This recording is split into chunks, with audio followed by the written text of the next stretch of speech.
Welcome to Vision Profiles Podcast. Join us, two dedicated Apple Vision Pro users, as we dive into everything from hardware and software to apps and the latest updates in the world of Apple Vision Pro. And it's a light week for updates this week. Let's just put it that way. Everybody's watching the stock market.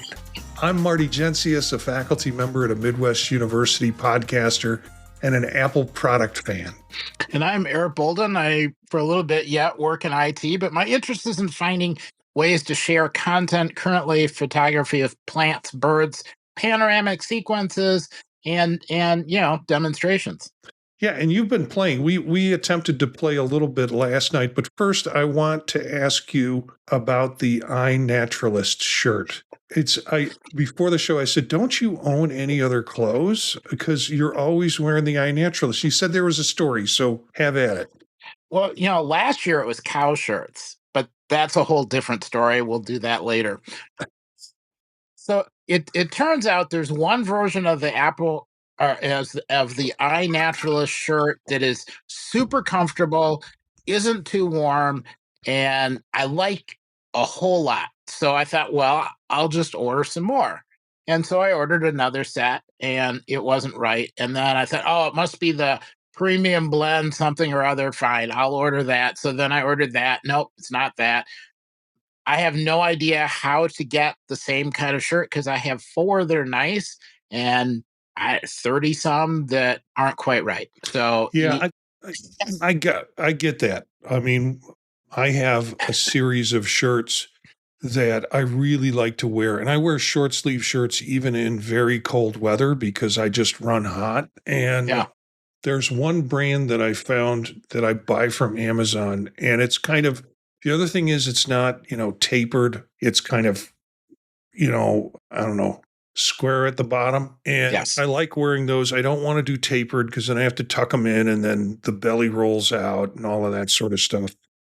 But they're kind of light dress shirts. I can wear them at conferences and stuff like that. But yeah, that one looks like it's a little too washed out. Time to go purchase another one. Or this year, they shrink a little bit and I don't. So I bought a series of one size up, and they might look a little large on me now, but they will shrink a little bit and I won't. So I get the finding a shirt that's comfortable, that works for you. So iNaturalist, and you have your choices with that in terms of what you like to do. Anything new with you this week? Anything, in your life that's... Not really. This was a week of trying to figure out how to take pictures of demonstrations because there are a lot of them. They're everywhere and they're entertaining, and I want the signs. You got signs that are, in back and in front and moving around and, little kids on shoulders and all that kind of stuff. So I thought it would be kind of interesting. So you were out photographing for the resistance is what you're saying. Yeah. It's that and trying out new coffee shops. Because one can never have too much coffee. That's good. My work week was pretty much the same. I did a show on the other episode, or the other show that I do. I did an episode from my automobile and recorded it entirely with my son from my automobile on Gear Up and Go. And he picked me up at the airport, and it was basically talking about the trip that I had just been on and what gear I used and what problems I had with the gear that I used. And so we cut another show this weekend, and then he tells me he's going on a trip this Sunday. So I think we're going to do a second show from the car just because the first one, the first time we used a DJI microphones and a wireless, and they worked out fairly well. But I got myself a set of Rode mini mics. I guess they're their wireless version for the same purpose. And so we're going to try and shoot it with and do the show that way. So, I should be focusing on work, but instead I'm having more fun playing with technology. So it goes. All right, so let's talk about what's going on with Vision Pro and what has happened this week in Vision Pro.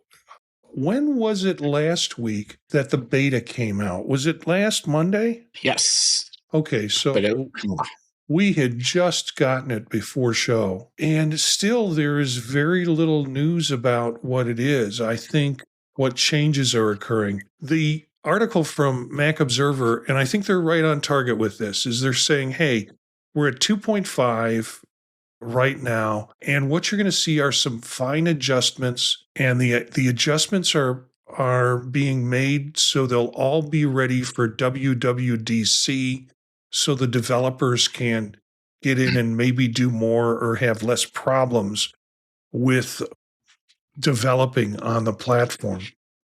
And what we've also heard is you're at 2.5. Generally, that's when they start to think about going up to the full digit. So maybe we'll see 3, or maybe we'll see some ideas about what 3 will bring at WWDC. But 2.5, not a lot on there. And I'll have the developer notes. The developer notes are like, there's nothing there in the developer notes in terms of what's happening with it. So I think it's really just trying to make, they're laying the groundwork, as this article says, maybe optimizing user experience while laying the groundwork for future innovations. That sounds like computer speak. What does that really mean? Yeah. So 2.5, nothing. There's no new button to push. There's no new tab to do or anything like that.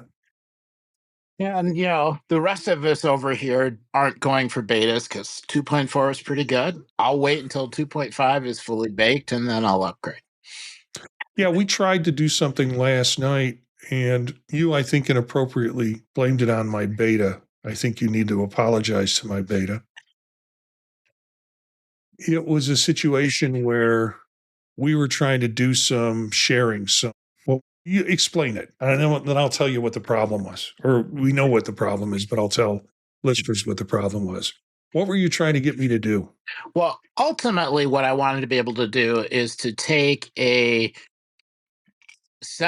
sequence of images and share an image with you so that it was immersive, and then I could swipe from image to image so you could see a sequence while we were talking. Mhm.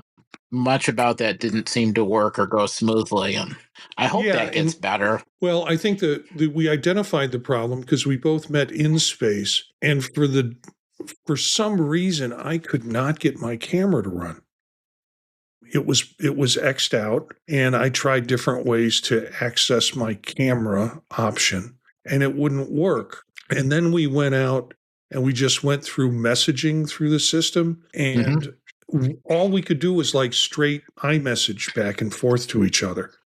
So there are ways that you can, as you were trying to explain to me, get a picture. We'll open up photos in Vision Pro and find a photo, click on it, and then see if you can send it to me. Because what's supposed to happen is it's supposed to identify you as someone who I can airdrop it to in a way. Is that right? Well, it should just say that we're sharing the same images. So I have photos open, you have photos open, and then when I say yep, and I'm sharing what I'm looking at should show up in your photos. Kind of like if you're doing document and pages that's shared, we both have the same document open. Mhm. I think you're supposed to both be able to look at the same image. We didn't quite get there. But Yeah. you found a Yeah. solution ultimately, or at least what we're pretty sure is the What we problem. think was the problem. Because when I had an opportunity to share a photo with you, the little box with the arrow up, I went to share Yeah. it. And what came up was actually 2 icons for you. One that was a typical message icon that we have, and another one was an icon with your name under it, but it had like a silhouette figure with a radiating sort of rings around that little dot. And we're talking about those little dots that you see, little pieces that you see on the typical icons down in the lower right that do some designation for it. So when I tried to click on that, nothing happened. And we determined then got an error message that said, you need to create your persona. And I was like, what do you mean I got to create my persona? But then it made sense. I couldn't turn my camera on in space because I didn't have a persona. And this is telling me I couldn't send it to you because I didn't have a persona activated. And when I bumped to 2.5, it apparently wiped that stuff out. So I guess you could blame the beta if you want to. But after I said, let's not play with this. You don't need to wait for me to do all this stuff, because I find creating personas just horrible. And I wound up using this illumination here, which worked really well. But I put a small garbage can on my desktop upside down so I could put my Vision Pro headset on top of it so it could be eye level and I could do all of that. Now, the other thing that happens whenever at least when I create a persona, it's like a ship's captain making an announcement. You can hear it all through my house as it's directing me to tilt my head up and my head down and right to left. And this was like 9 o'clock, just about the time Aileen wants to go to bed. And she was like, as soon as it, gave me the first direction, she was like screaming, turn that down. You can't. You just got to get through that whole process. There's no way to turn it down. And I said, just bear with me. I'll be done in a couple of minutes. And sure enough, I got a persona done. So we should be good now. So yeah, beta is out 2.5, and you might be prepared to have to make a new persona if you're going to add in the 2.5 beta. Let's see what else is new. Did you read this article about the Federation Square store? This was going to be in Melbourne. Yeah. I didn't get a chance to actually look at the results, but I read through the article. Yeah, it was an interesting article. What pulled me to it was the fact that if you have an Apple Vision Pro, you can do kind of a virtual tour of it. At least the photographs come out with spatial qualities to them. And apparently this whole store was scrapped because of the concerns that it didn't fit in with the environment. And Apple went back to the drawing board a couple of times. Let's see if I can get to this link that has some of the photos in it to explore the full experience.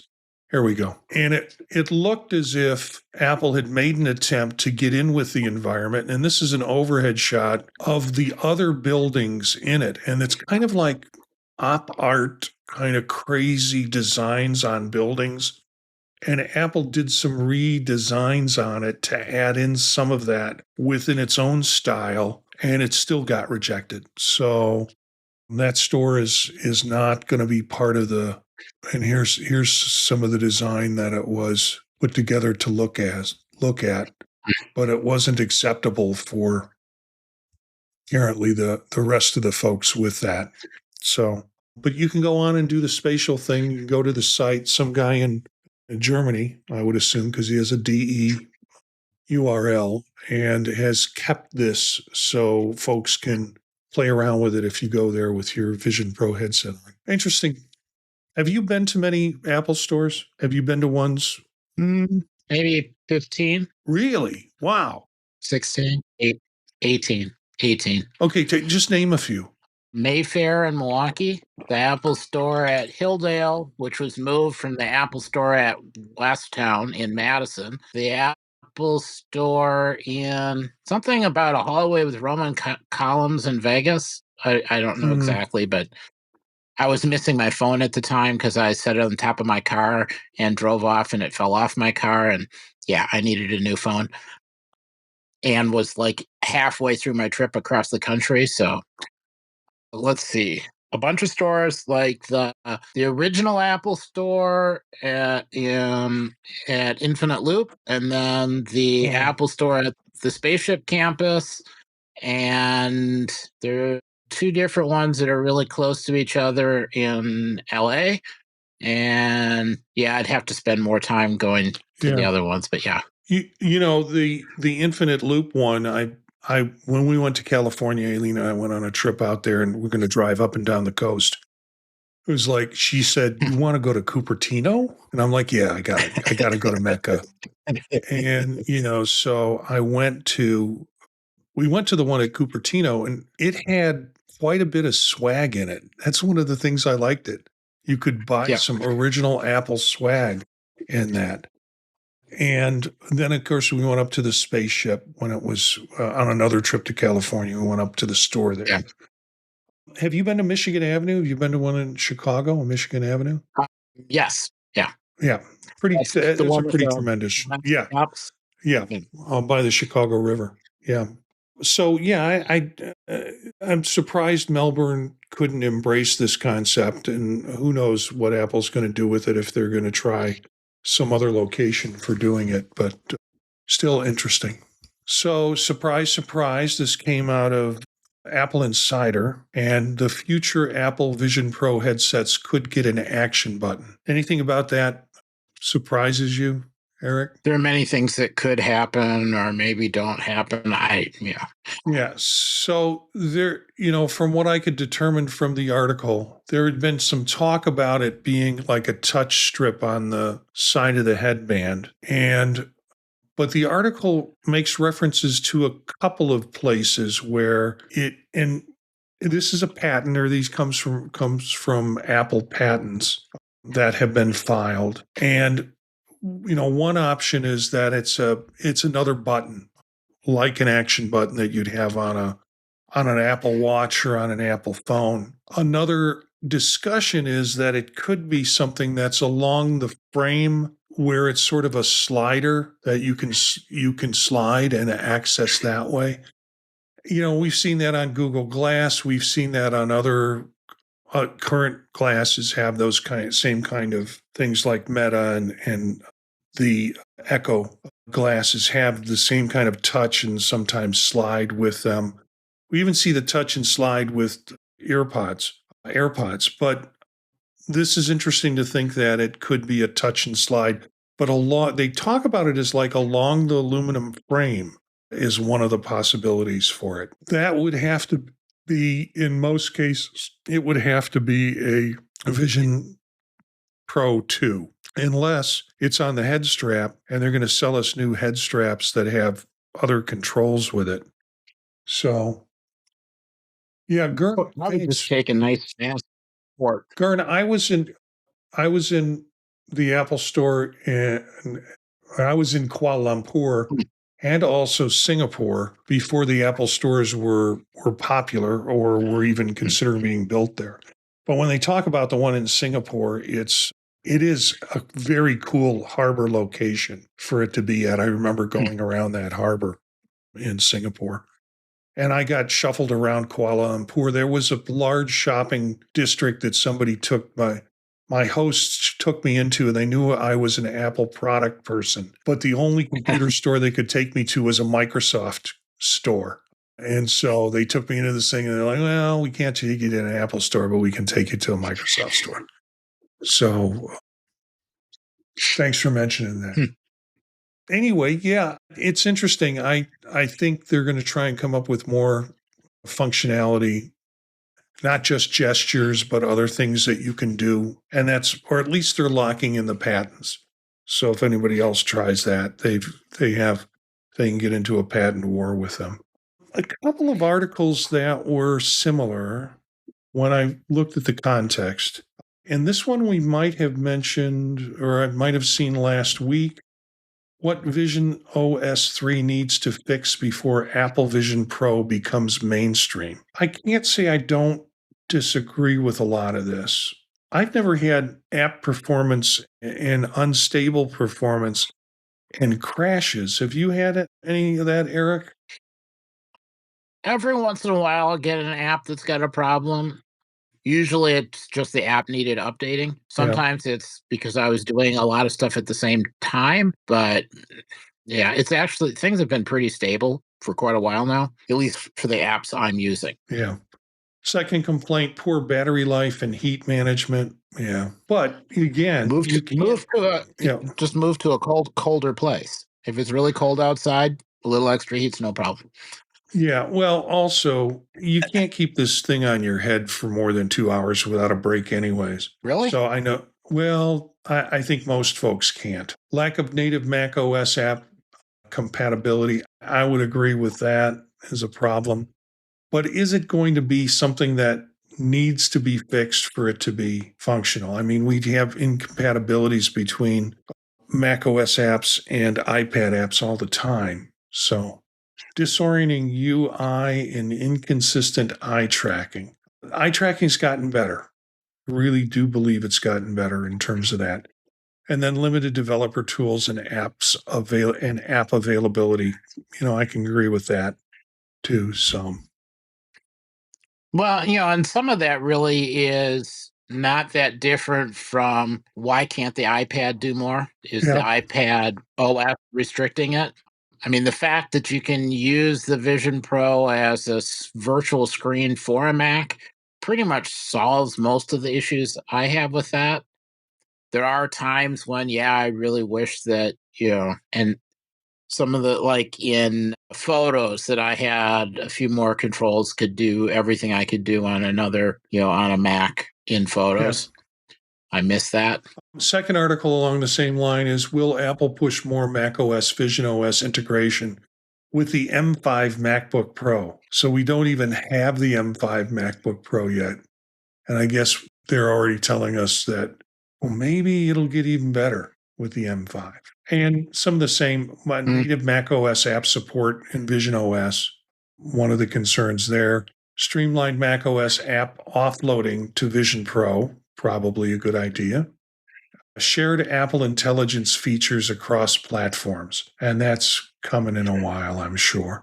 Improved developer tools for cross-platform apps, and then real cross-platform workflows. And so that's a Mac Observer article, very similar to, in some ways, to the Apple Insider article that we just looked at. Although I have to say, for number 2, there is an app that'll do that. Let you share a specific window to the Vision Pro. Yeah, they just want that. But yes, it would be nice to have that. Operations. I'm always looking for new ways, and we're going to be moving pretty much into kind of the entertainment and app portion of the show.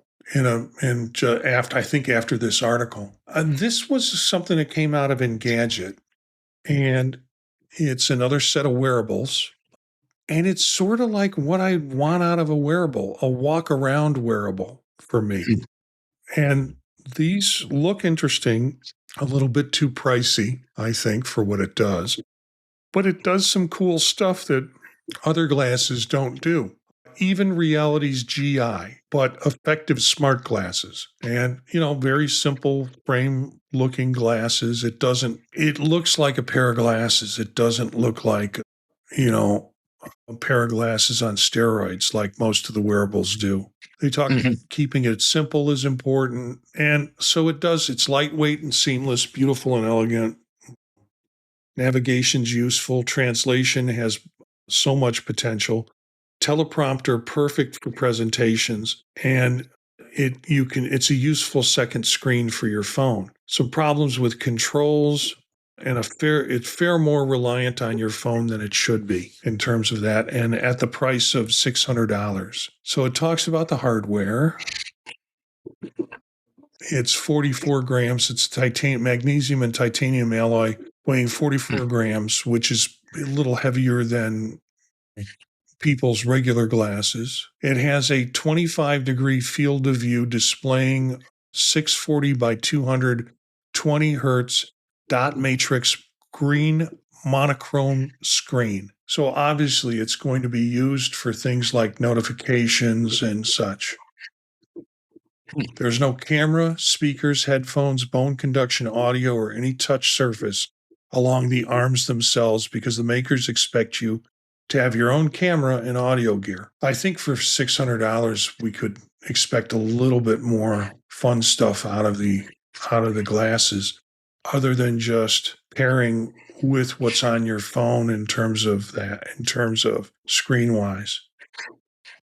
You can get prescriptions for $260, and you can see here in the article some examples of types of screens that you can see. I don't think they're very good, very clear versions of what you can see, but you can see the data that's projected in minimal, dual, or full if you want to have a lot of data. So I don't know how they managed to get that, but I think a lot of it's washed out because the process of getting the picture. So yeah, notifications, teleprompt. So you can transcribe and quick note things if you want to speak. And then translation and navigation. 2 buttons, one on each temple or tip, which will let you engage even AI or quick notes to scroll through notifications. And then the battery life, I think the guy says here it was like a day and a half, and he considered himself a heavy user. So what do you think, Eric? Well, they managed to have a clock. I would the date and time. That's really the part that I want. Yeah, but you got that on your wrist and you got that on your phone. Yeah, but imagine not having to lift my arm up. All that energy I save just right there. I don't know. I besides the clunkiness of Google Glass when I had a pair of them, and besides the fact it freaked out everybody when you walked into the room wearing them. And I got them as a way of supposedly using them in the classroom. I mean, there was an educational push for you to be able to create video of your teaching in a classroom for like supervision of your teaching. And I got them because I had some grant money left over, and it just freaked people out. You're going to wear them into the bathroom and you're going to take pictures of me in the bathroom. First of all, what the hell are you doing in the bathroom? And secondly, why do you think this is my sole purpose in wearing some technology?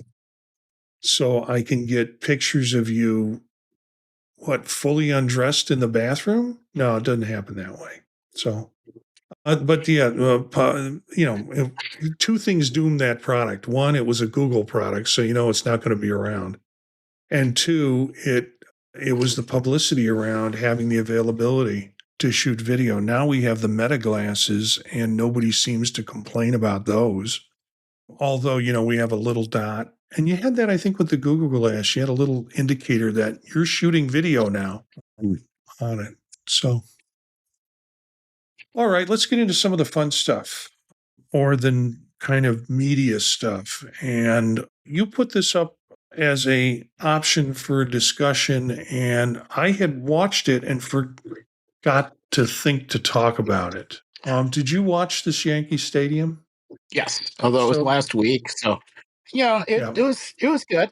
I mean, 13 minutes. I still would like to see a little bit longer, but it covered a lot. There were people. There were you got to see kind of behind the scenes.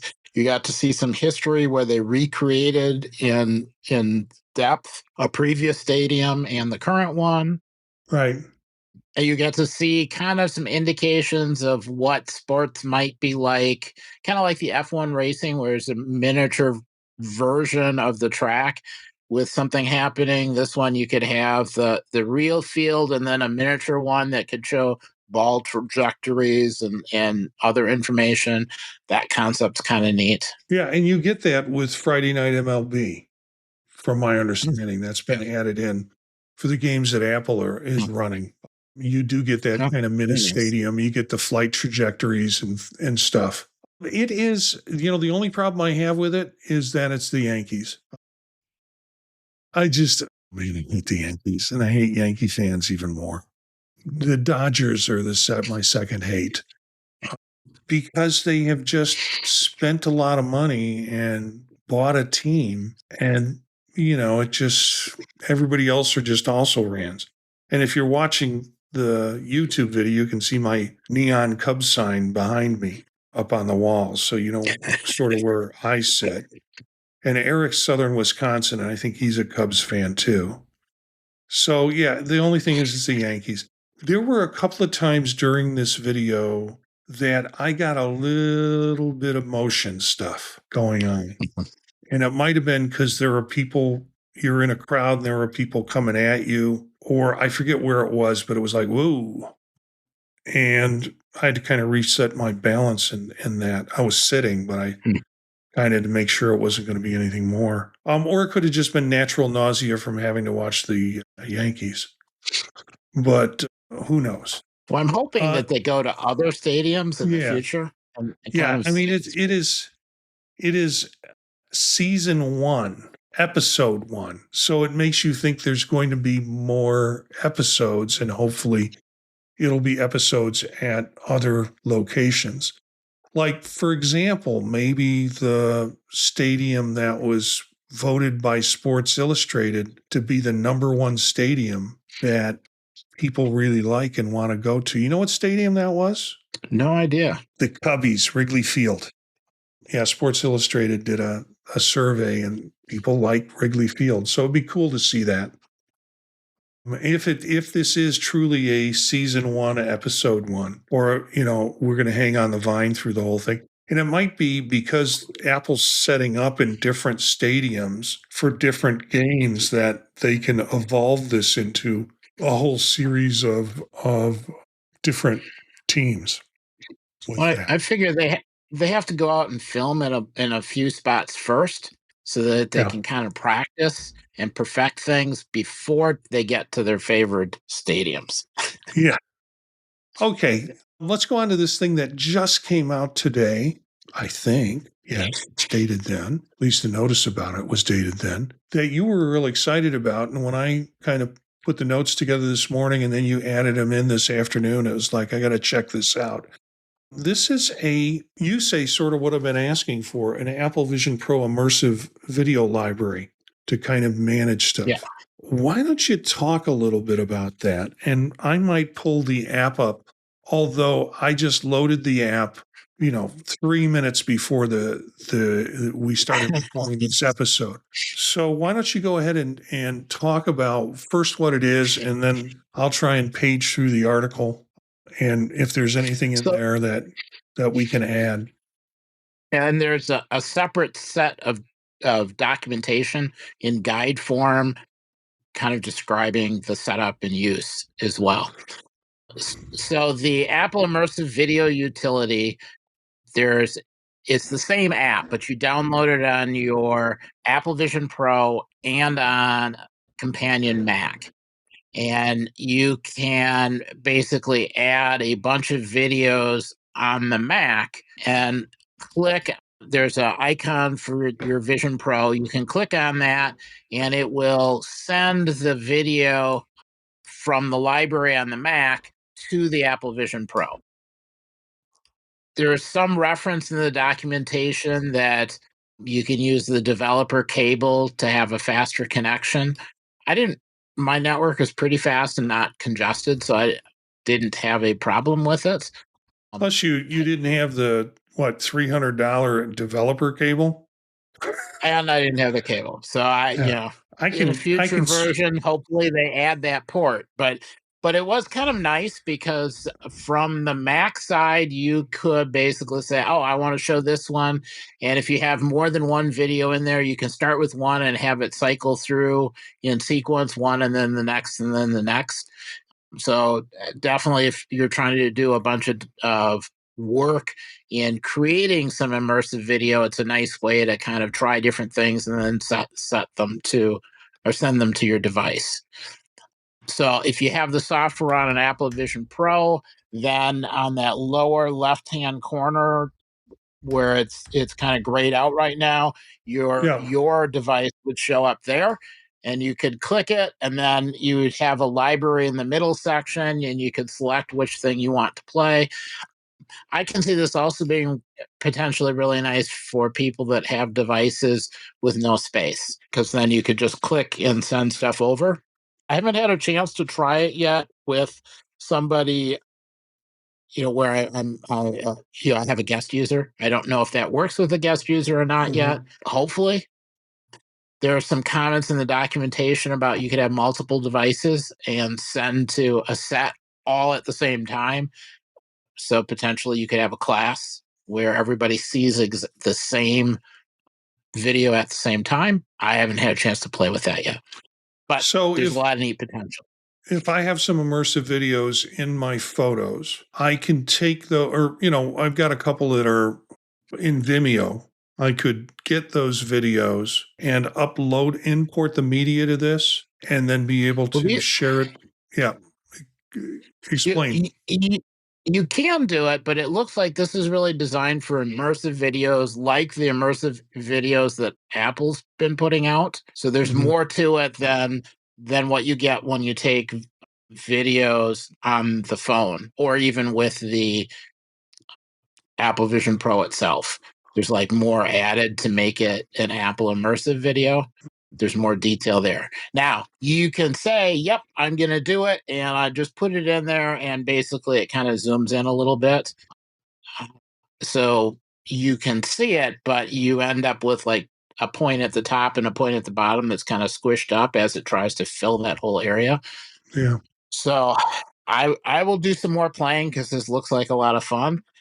I It imagine if you get a couple different cameras that have more data, or if you use one of the systems where you take and scan a whole area, that you could then generate that scene. it says create .aivu files as one of the options. Yeah, and that must be kind of how they're doing the immersive video. And I don't have an immersive video camera to capture all of that extra data. I'm sure that people will come up with a way to kind of work around it and fill in the extra spots.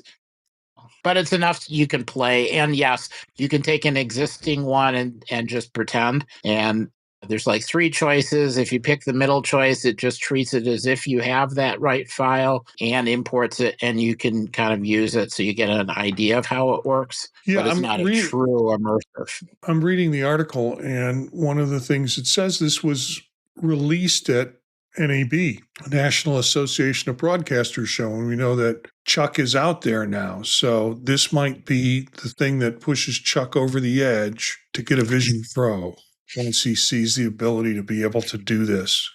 And we'll see. But it's an interesting app to download, to take a look at. It'll see if people will start to make interesting to see if people make some publicly available files that one could have access to put into this system and then put onto your headset. That would all be very cool. I don't think I'm going to see myself getting an immersive video camera. We can do the spatial photography pretty easy, but the fully immersive video cameras, it's out of my price range, but even more so, it's out of any area that I would want to spend time and work doing. That's maybe closer to what you're interested in, but for me, it's kind of out of that range. So I would love to see if there are some places where I could get some of these just to use as an interface, or use the interface for between. It feels, I don't know, this might be inappropriate, but it feels sort of like a Lightroom for photos, but a Lightroom for immersive video that is automatically connected and synced to your device. So, Yeah, or at least, a way to keep a whole library. So I'm yeah. hoping that this means that more people can start doing videos and more people can then review them because they're kind of a large size. So having them as a library on a Mac and then being able to cycle through and say, well, we've got this scene or this scene, which one of those two do you want? And this one and this one. And so maybe there'll be more testing before they put stuff together, and then we can get longer videos. Yeah, and this is available in the Mac App Store, and they have a couple of screenshots here that show, again, you have that kind of frosty looking windows in Apple Vision that will sync those things together. But the show notes will have a link to the actual app. So it'll get you to the Mac App Store to load. And then I think you probably, as you said to me, you probably also have to have it. You do have to have it on your Vision Pro in order for this whole thing to sync up. Oh, and then, yeah, here's another thing. This is a link that we also have about Apple Immersive Video Utility User's Guide, how to get started, how to keep your library organized, how to share the experience. So all of that, these links will be part of our show notes for that. And Eric, thank you for finding this today and then getting on top of it for our listeners and viewers. Let's go fishing. This app was one that I saw through a Reddit link, and the person was saying, I think the person was saying this is one of my first apps. And I happen to like fishing apps. And you might think that's weird, but I'll go back to the link and we can talk about it. But, I have a Meta Quest 3, I have a Meta, whatever it is, SC, and my son has them now, or he's wanted to borrow them to play with them for a while. But the apps that I like, I don't like the kind of high energy running, visual stimulating stuff. Just put me in front of a pond and fish. And, Meta has the hand controllers and it works really well. And they've even gotten away in some of the apps where you can put the hand controllers down and it just uses your hand positions to be able to do it like it is now in this Fishing Haven app. But yeah, I can sit in a chair and fish. And then each fishing app kind of has its different energy level. This reminds me more of a higher energy level fishing app in terms of what's expected of you in the process. Some of them get really complicated where you pick the lures and you pick this and you do that. It's really for someone who likes fishing and then doesn't want to go ice fishing to be able to fish in their living room in the winter. So some of them get real complicated and some of them are just like, let's go to this fishing hole. See if you can catch 4 of these different fish. And I'm saying it with a Southern accent because it's the app that does it that way. And so it's just like relax and listen to sounds and listen to nature and practice fishing.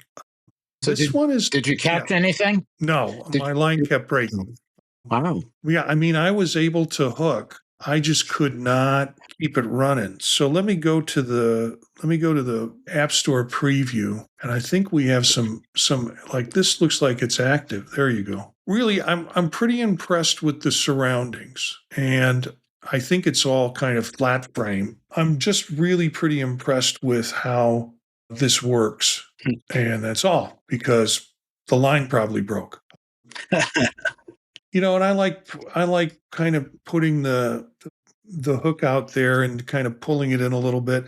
I did find it not as easy for my hands to move the rod and reel to kind of pull the reel in it. It was like when something did hit, it was like, okay, I got to set the hook and then I have to start reeling in, and it seemed like it would slip. It wouldn't fully jump, but it was kind of fun. They've done the developer is doing some things to improve it. It's much better than the first round. I will say that before you start playing with it, make sure that the area in front of you is clear of obstruction. Because when you go and cast, if you have like a large, tall glass of water and some other stuff on your desk, you're liable to knock it over. Not saying I did it. A cautionary tale. Okay, so it's to you on this one because I think we talked a little bit about this, but apparently this app has had a lot of improvement in it. And I have 2 articles on this, one a Reddit response, but first let's talk about this View Tubular Pro beta. Yeah, and I, oddly enough, do not know a lot about it. I played with an earlier version, but I just saw this today. So I put in the comments the test flight thing. I was able to grab it. It looks like it's one of the issues before is if you had, you couldn't see enough of the interface to deal with comments on an active stream. Yeah. Or to be able to, if you paid for YouTube Premium, you couldn't see your downloaded videos. Supposedly it's fixed that. So I figured we can at least mention it and how you get onto the test. And I'll take more of a look later, but I didn't want to miss mentioning it. Yeah, and this is, I think, from the developer on Reddit. And I've added some great new features recently, including the query playlist system, desktop view mode, offline videos, ambient lighting for full screen videos. So this is essentially a YouTube player. Am I correct with that assumption? Yeah, but And much more feature complete, and you can yeah, use it in more circumstances. and if I remember correctly, it's free at this point because it's in Yeah, test because flight. Okay. Yeah, I remember us touching on. I think I loaded it through test flight, and it's on my.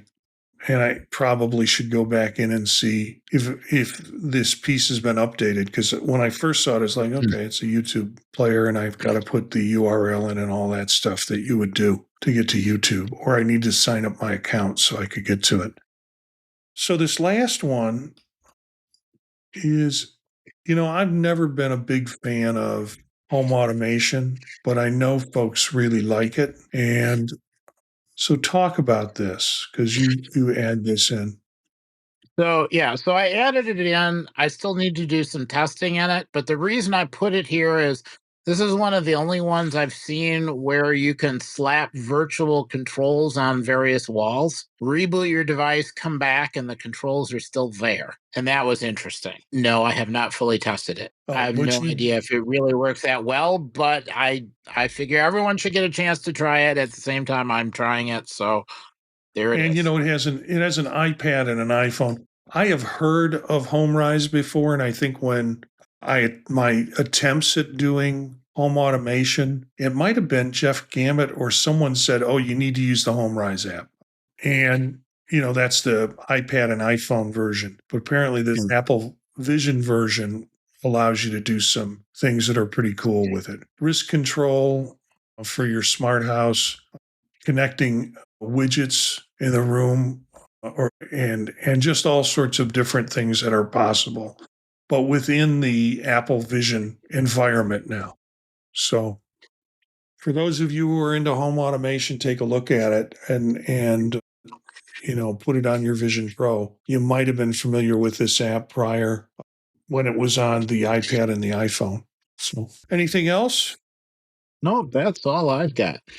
Hey, we do our 50th show, our 50th episode next week. And Daniel will most likely be here. I'm going to ask Dave Ginsburg if he'll join us for the show because he's been on a couple of times and has a Vision Pro. And we'll just kind of have a little, I don't know if it'll be a longer show, but it'll be a little bit larger. And it's always good to have other people in here to add in some context. And of course, the folks in the chat room. So I hope they will join us and be available to contribute as we do with our 50th episode. It's kind of fun when you think about it because we started this 50 weeks ago or 49 weeks ago. And you and I just kind of agreed to do it. You took a leap of faith and said, yeah, okay, I know he does some podcasts. Let's see if we can do this. And it's evolved quickly into this video stream piece and, using Ecamm as a bridge for it. And then having great folks like Daniel, and we had some other guests come in early on that were fun. And we still like guests. I mean, so if you're listening and joining us on the chat room and you have a headset and you can make it in, let us know and we'll bring you in. I just need to set up another square in Ecamm for us to have you on camera and have you part of it. So I would like to extend that to folks. But 50 episodes, and it seems like it's happened so quickly. Other podcasts that I work with groups of folks, and sometimes they can't make it, or the holiday has been, or they can't do this, or they're traveling. And so 50 episodes will take much longer than it should. But Eric, you've been really great and dedicated to this. And I think there Yeah. might have been one show you didn't make. I can't remember. I think Daniel and I did one together. Yeah. But being consistent, I really appreciate that. And it's tough. It's tough as much as you say, oh, yeah, I can commit to my, Monday nights at 9:00. There's always something that challenges that in the process. But it's good for the show to be consistent. It's also good for the folks who are watching us or listening to us on YouTube to know that we're there. And so we truly appreciate the folks that are joining us with that process. And I appreciate your work, and we'll have some fun when we get together at MacStock, which we should talk about MacStock before we tune out. MacStock Expo Conference and Expo.com. So spell that all out. MacStock Conference and Expo.com. I'll put the link in the show notes for folks so they can find it. It is the 11th, 12th, and 13th of July, 3 days of presentations and workshops around Mac stuff. They're 45 minutes, which is really great because some of the workshops are longer. They're 90 minutes, but the 45-minute, which is the bulk of what we do, are great because if you're not interested in something, it's not sucking you in the whole morning. It's 45 minutes, and the next person will come up with something that you might be interested in. But all of it's interesting, but some of it, it's like, yeah, I'm never going to do that. But it's interesting to hear how it's done. It's well worth it. It's a smaller conference, and by smaller, I mean around 100, which means you get to meet people and know people and have just great conversations with them during the conference. I went to one that had 3,000, and I avoided every large gathering that I could because of the noise and because of it's just crazy. This is like very, very cool. So it's in Woodstock, Illinois, which is why it's called MacStock. And not Woodstock, New York. Don't go to New York. It's Woodstock, Illinois, which is around Lake Geneva, north central Illinois, about 40 minutes outside of Chicago. So you can fly into Chicago and get out there without too much trouble. It's, I think, $450 right now for 3 days. It's all in one hotel, so you can stay in the hotel, and the hotel price is very reasonable, extremely reasonable for greater Chicago area. But all of this you can find out about at MacStockConferenceandExpo.com. If you choose to join and you choose to be part of that and get a ticket, if you use PodTalk 50, PodTalk 50, you get $50 off your ticket into MacStock. So save you a little money with that. Mike Potter's been really good about making those available for people who are doing podcasts and are part of the network that it works with in terms of the presentation. I don't know what else to say. Anything else you want to say about MacStock? Just your impressions? No, other than, there's the regular stuff during the day, and then there's plenty of time to talk to people at lunch. And then sometimes there are other get-togethers in the evening. Like last year, we did sort of an ad hoc play with the Apple Vision Pro, and that was kind of neat because a bunch of people brought their Apple Vision Pros and we had ours, and everyone was all in one room. So we got to try stuff with a whole pile of other Apple Vision users in the same room. Yeah. It's kind of neat. Yeah, and that frankly was a surprise because I thought it was going to be you and me running the room for the evening and maybe not a lot of people showing up, but it was probably 5 of us, or about 5, maybe 6 of us. And it was just full, and people were just rotating through. And some people would go from one person to another just to talk to them about their experience with it. So there'll be things like that. I know Ecamm is going to be doing some things in terms of breakout and training. From what I understand, they're going to have a breakout room that if you're interested in the Ecamm, that you can go there and learn about them. But it's a great experience. MacStockConferenceandExpo.com. Use PodTalk50 and it'll take $50 off your ticket price. So thanks for tuning in. We'd love to hear from our listeners, and you're one of them. So please get a hold of us. If you want to join us on a show, we're happy to have folks on a show to kick around some of these articles and ideas as they are. You can email us at visionprofilespodcast@gmail.com. Our bumper music is Free Jazzy by Steve Combs, courtesy of the Free Music Archive. Learn more about us, the Vision Profile Podcast, on our website, thepodtalk.net. Spread the word to other visionaries. Thanks for listening, and we'll see you next time.